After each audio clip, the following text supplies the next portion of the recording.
What's going on, Weekend Hangover Nation? I'm your boy Surf, and I'm back. I'm back with an interesting take, at least a different one than most people have, about the Bill O'Brien situation.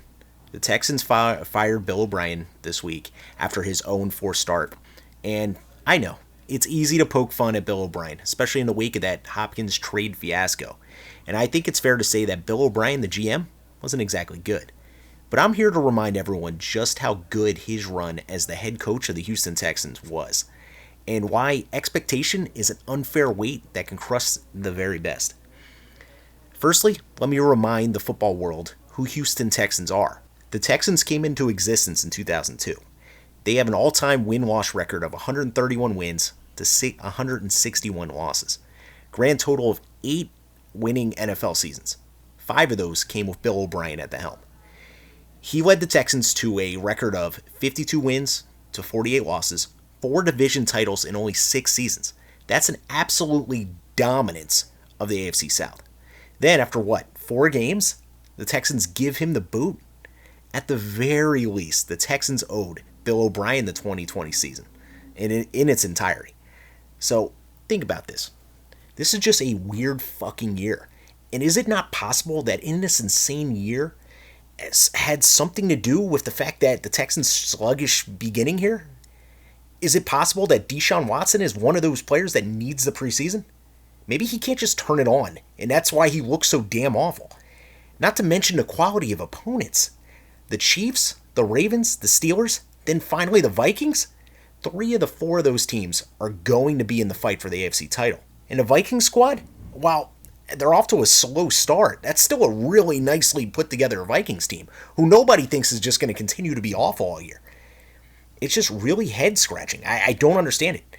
I can only put the weight of expectation being the fault here.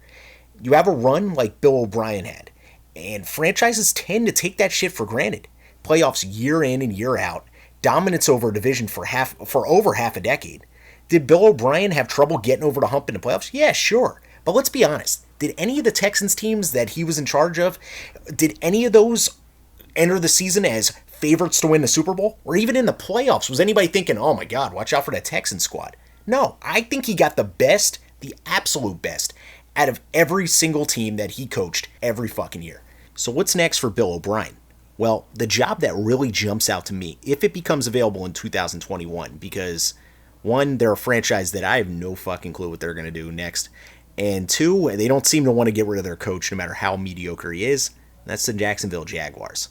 Head coach Doug Marrone had one nice run. Had one season of just nice, absolute run that took him to the AFC Championship game. And it was fantastic, man. He did it with Blake Bortles. That defense was flying all over the place. But that's been followed by some really, really fucking god-awful Jaguars football. And in O'Brien, the Jaguars would get a really good coach who's been through complete rebuilds before. Remember, he's the guy who saved Penn State football after that Paterno drama. He's won with Brian Hoyer, Ryan Mallett, Brock Osweiler. He's overcome 3 seasons with very, very limited J.J. Watt. And again, he's absolutely dominated the AFC South, where the Jaguars play. Would I make Bill O'Brien the GM again? Fuck no.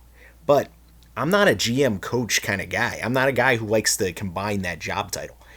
I personally believe that you have to split the GM role anyway, between a contracts nerd and a player personnel guy. Let the football coach handle the X's and O's, and let the nerds do the other shit.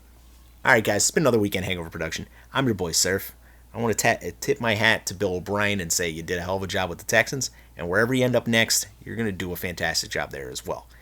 Mind you, I'm not the biggest Bill O'Brien fan, but I just recognize great football. Anyways, guys, hit us up a like, comment, subscribe, all that good stuff. Leave us a comment, you know what I mean? We can go back and forth. Maybe you're not a Bill O'Brien fan. Maybe you think he was goddamn awful, and we can argue about that. It's fine. All right, guys. Catch you guys later. Peace.